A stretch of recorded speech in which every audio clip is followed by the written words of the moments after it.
Bienvenue à Question d'Info. Alors, à 50 jours de la primaire, la tonalité de la campagne est-elle conforme aux valeurs de la droite et du centre? Et puis, au-delà, les jeux sont-ils déjà faits? La bataille du second tour, annoncée d'ores et déjà par les sondages entre Alain Juppé et Nicolas Sarkozy, peut-elle encore, va-t-elle être perturbée, bousculée par un troisième homme? Invité de Question d'Info aujourd'hui, justement, l'ancien Premier ministre et candidat à cette primaire de la droite et du centre, François Fillon, qui publie Vaincre le totalitarisme islamique chez Albin Michel.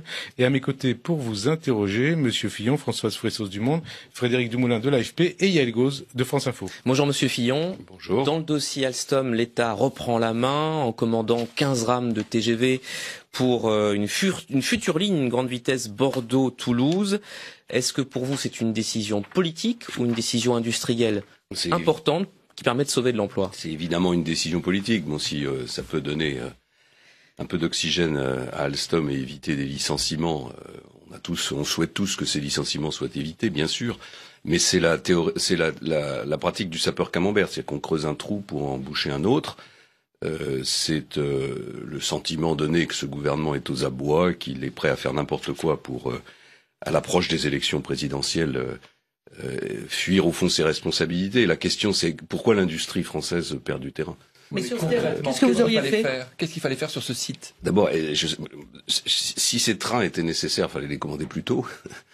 Les commander aujourd'hui, c'est soit accroître la dette de la SNCF, soit celle des contribuables français. La vraie question, c'est la compétitivité de l'industrie. Pourquoi est-ce que l'industrie française disparaît pan après pan? Parce qu'on travaille 220 heures de moins qu'en Allemagne, parce que la fiscalité du capital est de pratiquement le double de celle de nos voisins, parce qu'il y a une avalanche de contraintes, de normes et de taxes. Voilà. Et donc il n'y a pas de miracle. On peut tourner le problème dans tous les sens. On peut commander tous les trains qu'on veut. L'industrie française continuera de perdre du terrain si on ne s'attaque pas sérieusement à cette question de sa compétitivité. Est-ce que ça vous aurait choqué si le terme. site de Belfort avait été fermé?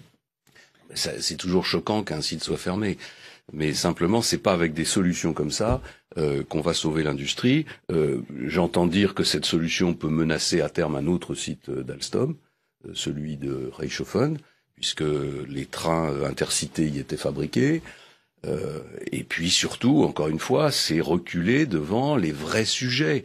Mais Manuel Valls y pointe une contradiction chez vous, en tout cas à droite. Il dit, mais quelle différence avec le lobbying que fait par exemple Jean-Yves Le Drian pour vendre des Rafales ou des sous-marins de DCNS? Ça n'a rien à voir. Dans un cas, l'État est derrière. Et vous êtes un spécialiste de la défense. D'abord, l'industrie de défense a toujours été une industrie d'État, ou en tout cas dans lequel l'État joue un rôle très très important. Puis là, il s'agit de vendre à l'extérieur à des clients des matériels dont ils ont besoin. Là, en l'occurrence, on nous explique qu'on va commander des trains à grande vitesse pour circuler sur des voies qui sont pas à grande vitesse, mais qui circuleront un jour sur une voie à grande vitesse dont personne ne sait quand est-ce qu'elle sera construite. Donc il faut pour aller quand même notamment comprendre, à Bordeaux, chez Alain Juppé. Pour aller à Bordeaux, il y a une voie à grande vitesse qui est en construction, qui a été décidée sous mon gouvernement, malgré l'opposition farouche d'ailleurs de Madame Royal, et qui va bientôt aboutir entre Paris et Bordeaux. Mais ça, et là, les trains sont commandés, tout ça a été fait dans les temps et ils vont fonctionner. Là, on voit bien qu'il y a une tentative, comment dirais-je, affolée pour sauver le site. Encore une fois, si le site est sauvé, voilà, je me réjouis pour les gens qui sont concernés. Ouais. Mais je dis que c'est pas comme ça qu'on va sauver. J'entendais Manuel Valls hier à l'Assemblée nationale dire on va sauver l'industrie française, on a sauvé l'industrie française. Non, au contraire, le gouvernement actuel a contribué, même s'il n'est pas le seul responsable, à aggraver la situation de l'industrie française. Si le président qui succède à François Hollande est de votre camp, est-ce qu'il faudra remettre en cause ces décisions?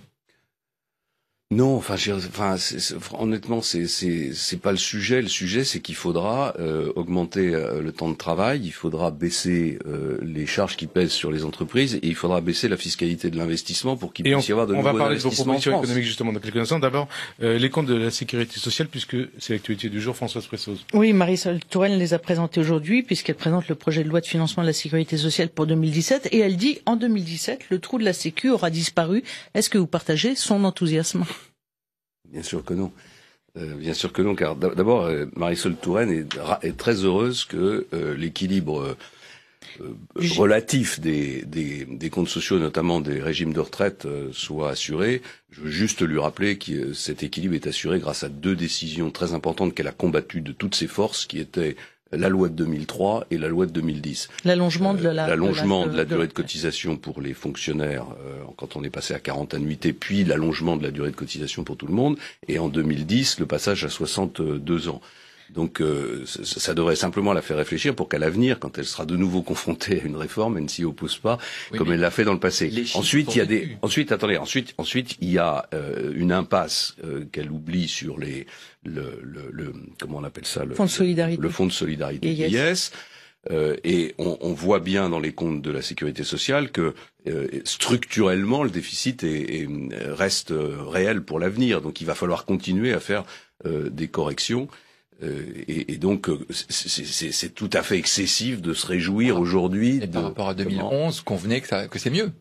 Parce qu'il y a eu un effort d'économie qui a été fait, qui a d'ailleurs été engagé sous mon gouvernement, qui a été poursuivi pour réduire, pour limiter l'augmentation de ce qu'on appelle l'ONDAM, c'est-à-dire des dépenses de santé. Il y a eu la décision de passage à 62 ans qui a eu un impact très important. Et donc il va falloir continuer. Faut pas dire aux Français voilà, le problème est réglé, il y aura plus d'efforts à faire en matière de dépenses sociales. Si pour assurer l'équilibre des régimes de retraite et augmenter un peu les petites retraites, qui est quand même un vrai sujet, il va falloir passer à 65 ans. Et pour tenir les dépenses de santé en dessous de 2%, l'augmentation de l'ONDAM, il va falloir continuer la restructuration de la carte hospitalière.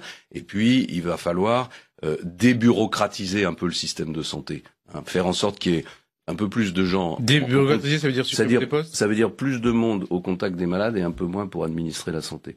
Alors, avec dans ce contexte, François Fillon, des interrogations autour de vos propositions économiques, puisque vous en avez fait, tout le monde dit, c'est vous qui avez le plus travaillé dans le cadre de cette campagne primaire, Yael Gauze.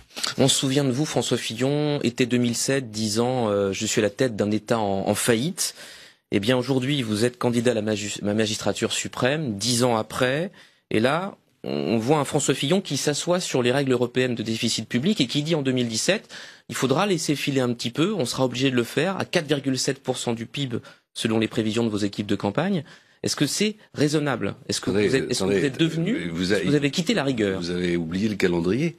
Les élections présidentielles ont lieu en mai 2017.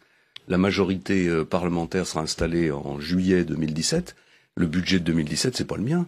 C'est celui de François Hollande. Qu'est-ce que je constate ? Je constate que le déficit du budget de 2017 sera au minimum de 4,5%. Mais vous ne résorberiez en 2018. Et en 2018, on commence à résorber, puisque j'ai proposé un calendrier d'économie qui permet d'atteindre l'équilibre des comptes publics en 2022, à la fin du quinquennat, avec 100 milliards d'économies. Mais en 2017, qu'on vienne pas me reprocher un déficit dont j'ai pas la responsabilité. Il y a pas que vous dites effectivement il y a l'héritage. Voilà, 4,5. Et vous mettez 0,2. Je mets 0,2 parce que je veux immédiatement prendre des décisions qui libèrent l'économie. C'est-à-dire que je veux prendre immédiatement des décisions sur la fiscalité des entreprises parce qu'il faut recréer de l'investissement.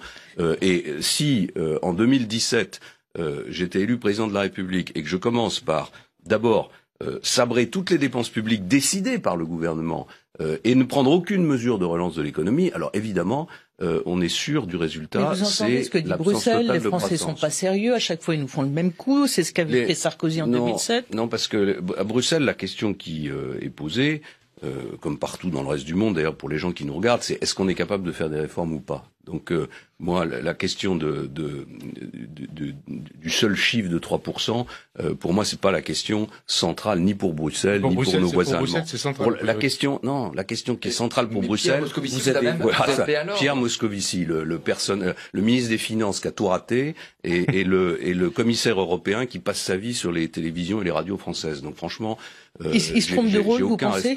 Vous pensez qu'il se trompe de rôle ? Non. La question, c'est, je parle avec les Allemands. Moi, je parle avec les Allemands. Vous dites que vous n'avez aucun respect pour M. Moscovici, c'est-à-dire selon vous, il n'a aucun sa parole de commissaire européen. Non, aucun respect. Je parle pas de l'homme, je parle de la manière dont il assume ses fonctions. Franchement, il devrait rester. D'abord, quand on est commissaire européen, on s'occupe des affaires européennes. On fait pas de la politique en France. Je trouve que il est très très présent sur les médias français. Mais passons, parce qu'on va pas perdre son temps avec Pierre Moscovici. Moi, je parle avec les Allemands et je discute avec eux du projet que je propose. Qu'est-ce qu'ils attendent, les Allemands?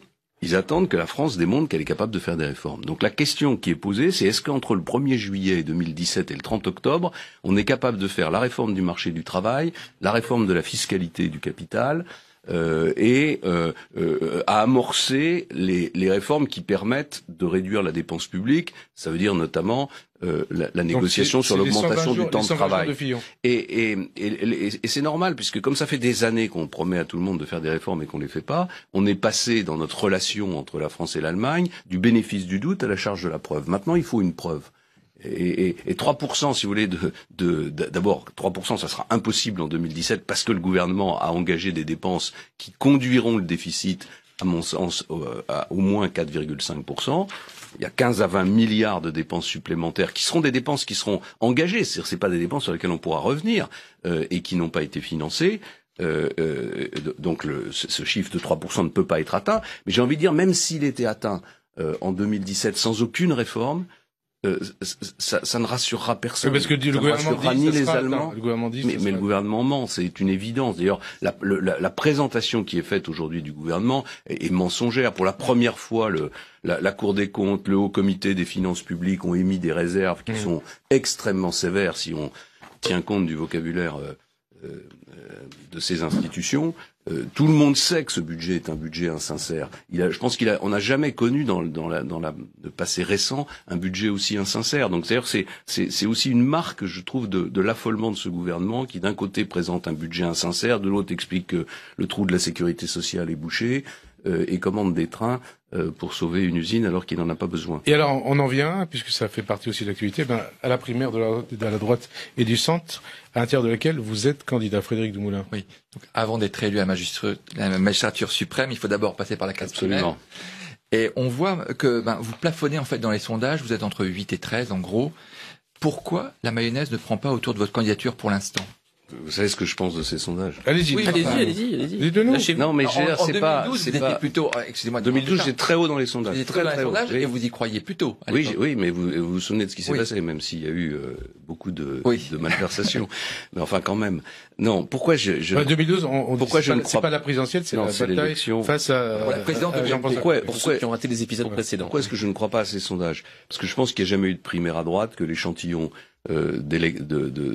d'électeurs de cette primaire n'est pas connu, qu'une immense majorité des gens qui vont voter à cette primaire ne le savent pas eux-mêmes. Et surtout parce que j'ai des capteurs qui sont totalement en contradiction avec ces sondages. Alors dites-les. Premier capteur, c'est la mobilisation sur le terrain. Partout, c'est moi qui mobilise le plus. Quand on regarde les réunions qu'on fait, la mobilisation sur le terrain, je suis presque toujours devant Nicolas Sarkozy et devant Alain Juppé. En jauge de salle, en jauge de salle remplie. En jauge de salle. Oui. Si vous prenez sur les meetings que je fais, la rentrée à Sablé, la réunion. Bon, c'est pas un critère absolu. Hein, je suis pas naïf. Bon. Deuxième critère, c'est les parlementaires. C'est moi qui ai le deuxième chiffre de parrainage parlementaire. Hein, derrière Nicolas Sarkozy, devant Alain Juppé. Les parlementaires, je les connais, ils sont très sensibles à l'opinion de leurs électeurs. Je l'ai vécu quand j'étais Premier ministre. Les parlementaires, ils peuvent être, le groupe majoritaire, il peut être très optimiste une semaine et totalement pessimiste la semaine suivante parce que le week-end, il a rencontré ses électeurs. Si les parlementaires fionistes sont toujours aussi fionistes. Ils sont là, ils sont présents, ils bougent pas. Et si ils entendaient tous les week-ends, les électeurs leur disent, mais qu'est-ce que vous fichez avec François Fillon? Il y a longtemps qu'ils seraient partis. Donc, ils sont pas tous comme Éric Ciotti, en fait. Non. Il y en a 84 qui ont apporté leur parrainage à François Fillon et qui tiennent bon et se battent tous les jours et que je rencontre sur le terrain, comme je vais encore continuer à le faire dans les prochains jours. Hypothèse pessimiste. Non, vous n'êtes pas en finale. Est-ce que vous appellerez à voter pour l'un des deux? Mais votre hypothèse pessimiste, vous la gardez pour vous parce que moi je n'ai que des hypothèses optimistes. Mais tout le monde répond à cette question. Et dans la vie, il faut tout imaginer. Un homme politique se doit d'imaginer tous les scénarios. Vous avez dit que vous étiez aussi éloigné d'Alain Juppé que de Nicolas Sarkozy. On a quand même du mal à le croire. Sur le plan des programmes, je considère que le programme de Nicolas Sarkozy est pour une large part un programme tourné vers le passé, avec des solutions qui sont des solutions qu'on a déjà utilisées en 2007 et qui sont pas suffisantes pour redresser le pays. Je considère ensuite que c'est un programme très étatique. Puis c'est un programme qui est plein d'embardés, quoi. Il manque une ligne directrice, il manque une volonté de conduire au bout le redressement national. Et quant au programme d'Alain Juppé, c'est un programme très prudent, c'est le programme d'un homme qui dit la France est fragile, il faut pas la secouer, il faut aller doucement. Non, mais attendez, je veux pas être blessant parce que le raisonnement d'Alain Juppé, c'est un raisonnement que j'ai tenu pendant longtemps. Pourquoi je ne le tiens plus aujourd'hui? C'est parce que je pense qu'on est au bord du gouffre. Je pense que notre situation financière, mais vous le disiez déjà en 2007, notre situation industrielle, notre situation sociale, le contexte international, tout ça fait que nous avons besoin d'aller vite et de provoquer une forme de choc pour redonner confiance aux Français. Il s'agit maintenant de convaincre les électeurs que vous allez faire ce que vous n'avez pas fait pendant 5 ans. Absolument. C'est compliqué quand même. C'est pas plus compliqué pour moi, pour Nicolas Sarkozy et pour Alain Juppé, qui tous ont été au pouvoir assez longtemps. Il y a 20 ans. Pour Alain Juppé. Bah oui, enfin, personne n'a oublié. Il a aussi participé à mon gouvernement. Et je vous rappelle que s'il n'avait pas perdu les élections législatives de 2012, il aurait été au gouvernement pendant 5 ans, car il était déjà dans le premier gouvernement au lendemain. Donc voilà, cette idée qu'il y a d'un côté des hommes qui sont neufs et de l'autre des hommes qui ne le sont pas. Vous êtes plus neuf que les autres. Non, ce que j'ai fait, la différence entre notamment avec Nicolas Sarkozy, mais enfin, c'est que moi j'ai fait dès la défaite de 2012, le travail d'analyse des erreurs que nous avions commises. Mais vous savez ce qu'on vous reproche, c'est de dire pourquoi vous n'avez pas quitté le navire quand vous avez fait l'analyse qu'en fait tout était bloqué. Parce que je suis un homme. Quand Nicolas Sarkozy voulait mettre Jean-Louis Borloo à votre place. Parce que je suis un homme loyal, que quand j'ai passé un contrat avec quelqu'un, je le respecte. Je considère, je suis pas comme Emmanuel Macron qui s'en va au milieu du quinquennat parce que au fond il défend son ambition personnelle, il pense que c'est sa carrière personnelle qui est en cause. Parce que quitter le gouvernement en pleine crise économique et financière, ça n'avait de sens que pour se présenter à l'élection présidentielle, et que jamais je n'aurais été candidat à une élection présidentielle contre Nicolas Sarkozy, parce que c'était la meilleure façon de perdre cette élection. Vous n'avez pas été seulement loyal, vous vous êtes battu pour rester à Matignon. Pas du tout, c'est une idée totalement fausse. C'est pas vrai que je condamne, que je combats, et d'ailleurs je n'ai jamais, au contraire, j'ai même dans les entretiens que j'ai eus avec le président de la République à cette époque, à plusieurs reprises, évoqué la difficulté que nous aurions, après les échecs des régionales, à changer notre mode de fonctionnement. Et je prétends que c'est le président de la République qui a souhaité que je reste Premier ministre. Alors on en revient à l'actualité d'aujourd'hui. Eh bien, ce sont les primaires toujours, avec des interrogations autour des participants, notamment ces primaires françaises. Oui, on entend beaucoup Nicolas Sarkozy dire il ne faut pas que les électeurs de gauche viennent voler leurs primaires aux électeurs de droite et du centre. Vous partagez, vous, cette analyse ou... C'est une analyse un peu étrange de la part d'un président de la République qui a fait rentrer des socialistes au gouvernement. Deuxièmement, moi je considère pas qu'il y a... Leur Premier ministre. Oui, d'accord, mais enfin justement, c'est pour ça que moi je ne conteste pas le fait que des hommes et des femmes qui pensent différemment puissent venir participer à la primaire de la droite et du centre. Il y avait Éric Besson, Kouchner et quelques autres, comme vous vous en souvenez. Bon, la deuxième chose que je veux dire, c'est que il n'y a pas de peuple de gauche et de peuple de droite. Voilà. Si on est gaulliste, on considère qu'il y a un peuple français. Si le peuple français a envie, même dans le cadre d'une primaire de la droite et du centre, vous dites que tous viennent. Bien sûr que tous viennent, parce que plus il y aura d'électeurs à cette primaire, plus le candidat qui porte les valeurs de la droite et du centre pourra bénéficier d'une forte légitimité dans la mise en œuvre des réformes. Parce que on n'a pas des hommes et des femmes qui sont génétiquement à gauche et génétiquement à droite. Il n'y a pas une carte d'identité politique. La plupart des électeurs, c'est des hommes et des femmes qui sont capables de voter pour la gauche une fois, pour la droite une autre fois. C'est intéressant ce que vous dites, parce que vous êtes quand même très étiqueté de droite, et là vous dites non, c'est un appel global. Je suis de droite et je le revendique. Mais je pense qu'on peut, et le général de Gaulle était de droite aussi. Il était de droite, si on analyse sa pensée politique. Et ça ne l'a pas empêché de rassembler très largement les Français. Primaire la plus large possible. Bien sûr, parce que c'est la logique de la primaire que j'ai voulu d'ailleurs. Si c'était pour faire une élection interne au parti, il n'y avait pas besoin de toute cette organisation. Et deuxièmement, parce que je pense que le système politique est vieillissant, il craque de partout. les Français ne se reconnaissent pas dans les partis politiques, comme ils se reconnaissent pas dans les syndicats d'ailleurs. Donc il faut essayer d'élargir, il faut essayer d'inventer une démocratie plus participative. Ça va prendre du temps, je n'en connais pas toutes les recettes, mais je pense que la primaire la plus large possible, c'est déjà une manière de faire craquer les vieilles structures. Donc la gauche d'un côté, Bayrou de l'autre, Bayrou que François Bayrou soutienne Alain Juppé dans le cadre de cette primaire, ça vous ne choque pas? Non, ça me choque pas. Et ce qui serait intéressant, c'est de savoir si François Bayrou sera le futur Premier ministre d'Alain Juppé. Ça, c'est une question qu'il faudrait lui poser. Ça poserait problème? Ça poserait problème? Non, mais il faut que les gens sachent. Vous aimeriez une clarification d'Alain Juppé assez vite là-dessus? Ce serait intéressant qu'on sache quelle est la place que pourrait avoir Alain Bayrou, François Bayrou, pardon, excusez-moi. C'est la campagne d'Alain Bayrou, d'Alain Juppé, ou de François Juppé. Donc vous prendriez pas François Bayrou comme Premier ministre? Ah non. Vous prendriez qui d'ailleurs? Pourquoi vous prendriez pas Bayrou? Non, parce que je pense que il faut. J'ai du respect pour François Bayrou, même si j'étais évidemment très. On est hostile aux décisions qu'il a prises et qui ont contribué à la défaite de 2012. Donc après voter Hollande. Mais pour moi, le profil moi, je veux un gouvernement de 15 ministres. Je veux que ces ministres soient des poids lourds de la politique et des hommes et des femmes ayant réussi dans la vie professionnelle. Je veux des hommes et des femmes qui aient une autorité personnelle, qui aient une autorité morale. Voilà. Si on avait un ministre des Finances qui soit respecté pour sa compétence en matière financière, si on avait un ministre de l'Éducation qui soit respecté par le monde académique pour ce qu'il a déjà accompli dans ce monde académique, je pense que ce serait plus facile de conduire des réformes difficiles. Donc ce serait plutôt la société civile dans ce cadre-là? Les deux. Je veux ouvrir le gouvernement à la société civile. Et pour Matignon, une femme? On va commencer par passer l'étape du premier tour des primaires, puis l'étape du deuxième tour des primaires, puis ensuite l'étape de l'élection présidentielle. Nicolas Sarkozy, il a déjà dit, mon Premier ministre, ce sera François Bayrou. Vous dites à Alain Juppé qui nous dit s'il prend Bayrou ou pas. Non, parce que parfois on a ce sentiment. Ouais. Moi, j'ai dit que je ferai connaître l'équipe qui sera autour de moi avant l'élection présidentielle. Et d'ailleurs, quand Nicolas Sarkozy était candidat à la présidentielle, tout le monde se disait, ça sera François Fillon. C'est vrai. Hein? C'est vrai. Donc vous l'annoncerez quand?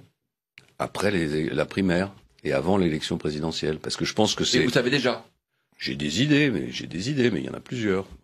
Voilà. Alors on poursuit, Yael Gauze. Vous avez un point commun avec Emmanuel Macron qui était en meeting hier soir à Strasbourg quand il s'en est pris avec virulence à Alain Juppé et Nicolas Sarkozy. Je le cite: comment peut-on imaginer sérieusement de prendre la destinée du pays quand sa probité personnelle est en cause, quand on a délibérément dépassé le plafond des dépenses autorisées pour sa campagne?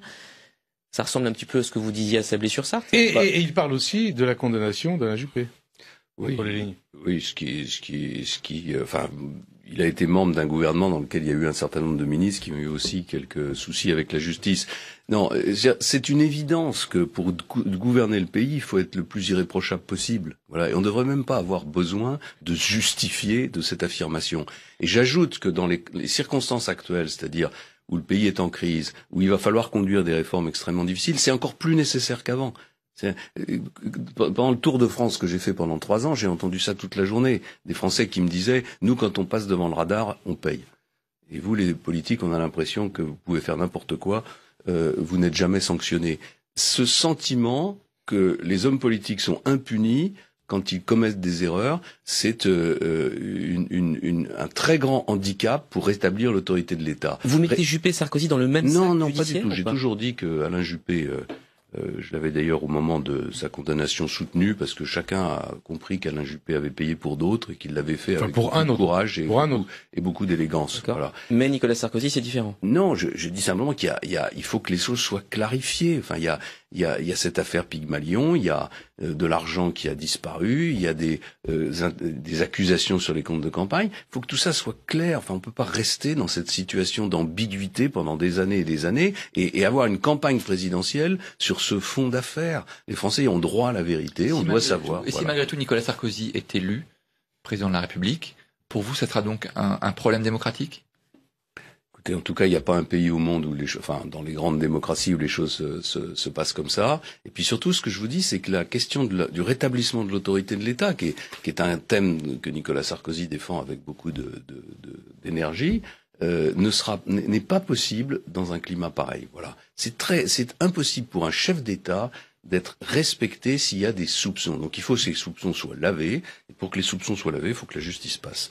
Alors on poursuit les 50 jours de campagne qui restent jusqu'à la primaire. Est-ce que vous tablez beaucoup sur les débats télévisés pour retrouver une dynamique ou ça fait partie en fait d'un ensemble un peu... D'abord, comme je ne considère pas que la dynamique manque, non, mais vous manque pense a que les priori débats... quelques points. Non, parce que encore une fois, on va pas perdre son temps là-dessus, mais je pense que les gens qui sont interrogés... Mais qu'est-ce que vous attendez des débats télévisés? Ce que j'attends des débats télévisés, c'est qu'ils mettent en évidence les différences entre les projets. Voilà, c'est ça, ce qui est difficile. On entend, il y a énormément de commentateurs qui d'ailleurs ne lisent pas les projets, qui disent mais tout ça c'est pareil. C'est pas vrai du tout. Si je prends l'exemple, je sais pas, par exemple, je vais prendre l'exemple du temps de travail. Je suis le seul à avoir une vraie. Mais ça, même vos détracteurs en conviennent. Non, enfin, j'entends énormément de commentateurs dire tous les programmes se ressemblent. Ou alors, ce sont j'entendais l'autre jour un commentateur qui disait c'est des vieux programmes qui ne règlent pas les problèmes de l'avenir.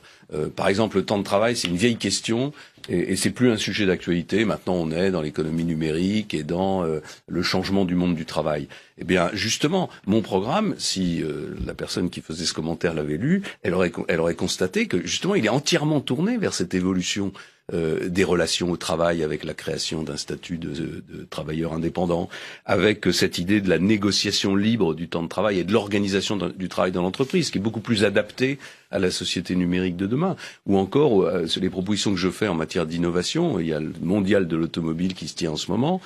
Tout le monde est en admiration devant les résultats de l'automobile, de l'industrie automobile française. Mais en même temps, moi je suis très inquiet parce que je pense qu'on est dans une révolution. Dans 10 ans ou dans 15 ans, l'automobile aura complètement changé de nature.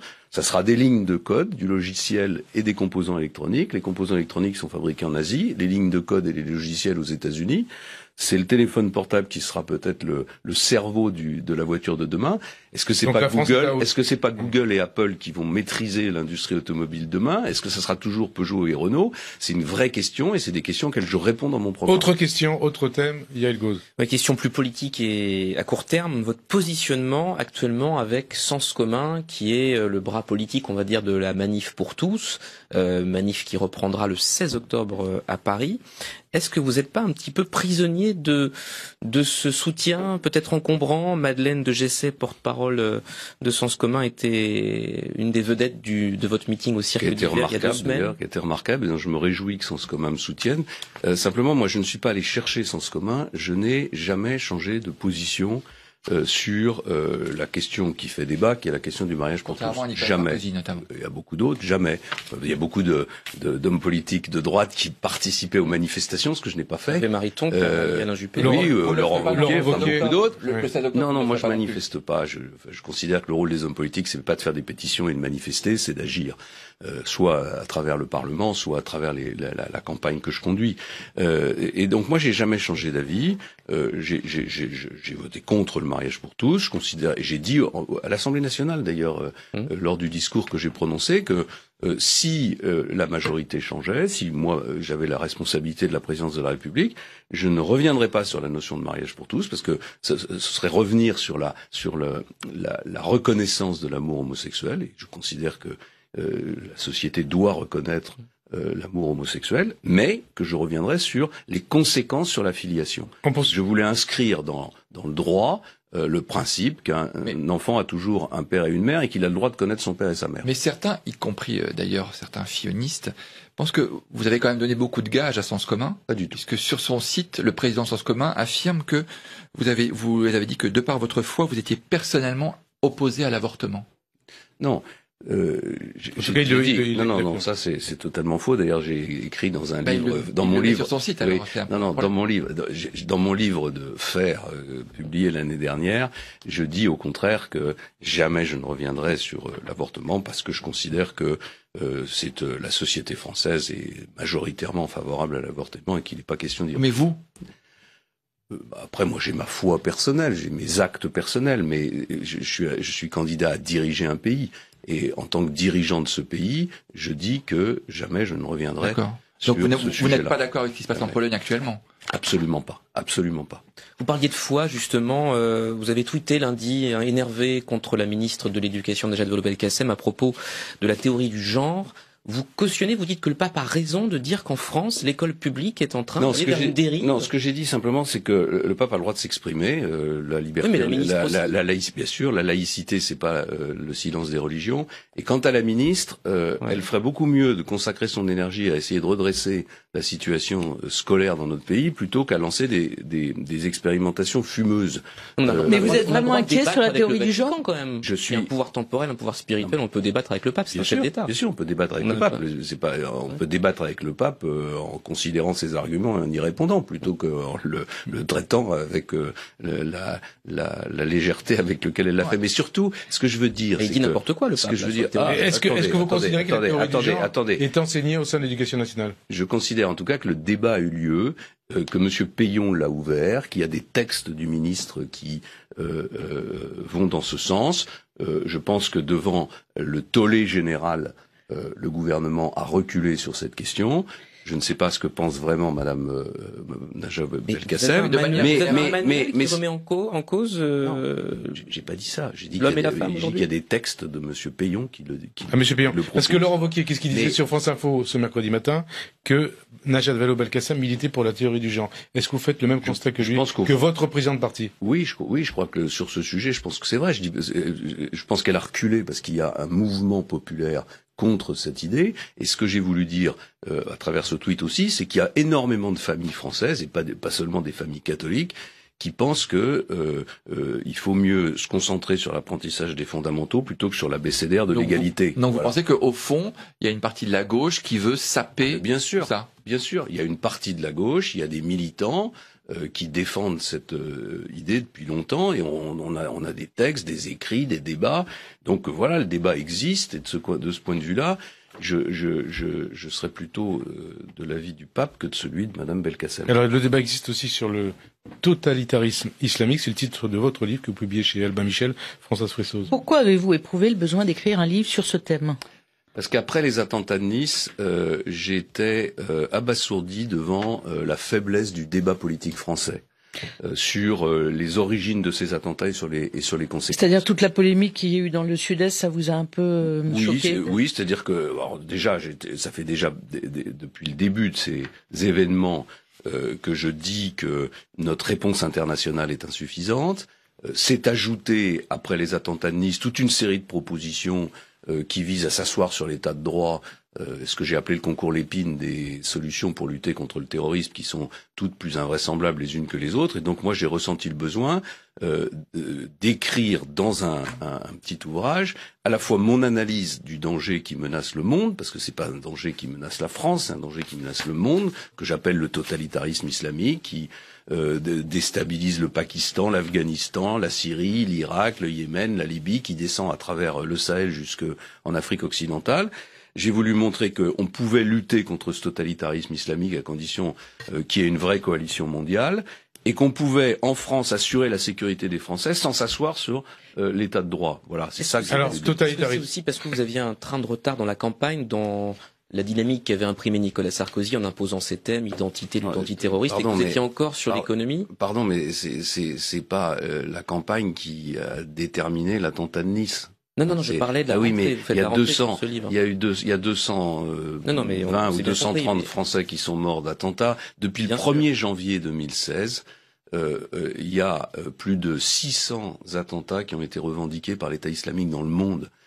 Et je suis allé 2 fois en Irak pour au chevet des chrétiens d'Orient. C'est un sujet sur lequel je m'exprime de façon régulière. Je pense simplement que, n'étant pas suffisamment entendu, j'ai voulu, à travers ce raisonnement et ce livre, frapper un coup plus fort. Je réclame par exemple depuis des mois qu'on puisse utiliser ce qu'on appelle le livre 4 du Code pénal pour arrêter et mettre en prison des Français qui ont une relation avec l'État islamique, comme le permet la loi française. Pour intelligence avec l'ennemi. Ce qu'on appelle intelligence avec l'ennemi. Bon, on a un gouvernement qui explique que c'est très difficile.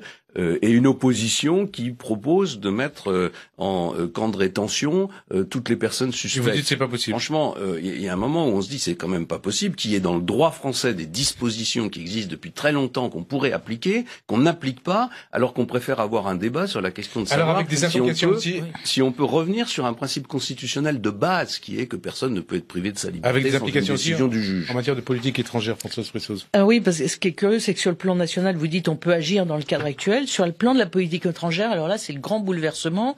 Il faudrait se rapprocher de la Russie. Vous avez vu les bombes sur Alep en ce moment, ça vous choque pas? Vous savez, on ne fait pas de la politique étrangère comme ça, avec des émotions ponctuelles. Il se passe. Mais Alep, c'est. Vous n'avez pas eu les mêmes émotions. Enfin, vous, pardon, mais les mêmes émotions quand les chrétiens d'Orient étaient massacrés. D'ailleurs, ils le sont toujours. Quand le bilan américain en Irak, il est bien supérieur à ce qui se passe aujourd'hui à Alep. Donc Alep, c'est un crime, et moi, je condamne tous les crimes sans distinction. Mais simplement, on ne peut pas faire de la politique étrangère en changeant de cap à chaque événement, aussi dramatique soit-il. Il y a une constante.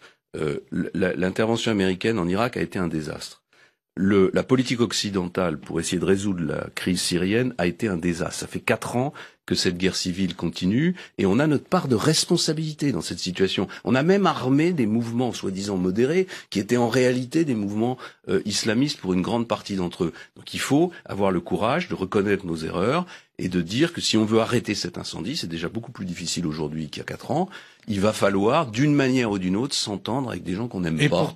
Mais qui sont des gens qui ont les clés du terrain. Et ne plus s'entendre avec des gens qu'on aime bien, à savoir l'Arabie Saoudite. C'est pas qu'il faut plus s'entendre, parce que moi je propose pas d'un côté de parler avec les Russes et de plus parler avec les Saoudiens.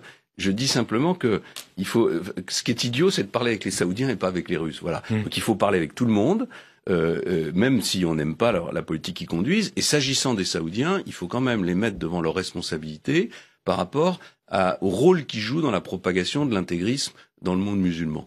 Et c'est ce que j'essaye d'expliquer dans mon livre, ce qui est d'ailleurs des choses connues, c'est que à l'origine de cette poussée intégriste, il y a quand même d'abord le wahhabisme, et il y a une bonne partie de la société saoudienne qui soutient cet intégrisme. Et votre ami Alain Juppé, justement. Alain Juppé qui s'inquiète de votre proximité avec Poutine. Qu'est-ce que mais je n'ai aucune proximité avec M. Poutine. Il s'appellerait Boris ou Ivan, que ça changerait strictement rien.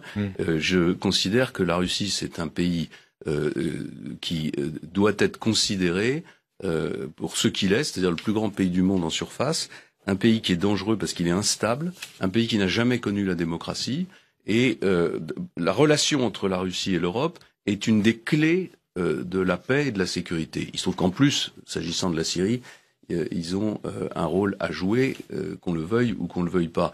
Donc voilà, le général de Gaulle n'a pas hésité à faire alliance avec Staline ou à aller serrer la main de Mao Tse-tung, qui avait beaucoup plus de sang sur les mains que M. Bachar el-Assad, parce qu'il a estimé à un moment donné que l'intérêt de la France et l'intérêt du monde, c'était de rétablir des relations avec ces régimes. Donc c'est cette politique-là que je défends. C'est une politique réaliste, et surtout c'est une politique qui tient compte de nos erreurs. On a commis des erreurs, on a une part de responsabilité dans la naissance de l'État islamique, il faut en tenir compte aujourd'hui. Alors on revient pour quelques minutes en France. Au-delà de la primaire de la droite, comment vous voyez l'élection présidentielle de mai? Qui y aura à gauche selon vous? Macron, Hollande, Montebourg? D'abord, je suis pas Madame Irma, mais je pense que le président de la République sortant, pour des raisons institutionnelles, aussi parce que, compte tenu du caractère qui est celui de François Hollande, sera candidat à l'élection présidentielle. Bon, je veux pas faire de pari, mais enfin, je pense qu'en tout cas, il y a une tendance lourde qui me fait penser que François Hollande sera candidat. Oui. Et tendance sourde aussi à vous faire. Et d'ailleurs il est d'ailleurs en campagne. Il a même déjà choisi son adversaire. J'ai dit l'autre jour en souriant que on se demandait s'il allait pas mettre son casque et prendre son scooter pour aller voter à la primaire de la droite et du centre pour être sûr que son adversaire serait bien Nicolas Sarkozy. Mais on sent voilà qu'il y a une mécanique qui est en route et compte tenu de la logique institutionnelle qui est celle de notre pays. Je vois pas comment François Hollande pourrait ne pas être candidat. Et pour vous, il y a une certitude, le candidat issu de la primaire sera le prochain président de la République? Non, on peut jamais dire ça. Ça serait très présomptueux de dire ça. Mais ce qui est certain, c'est qu'il y a un échec de François Hollande qui est caractérisé.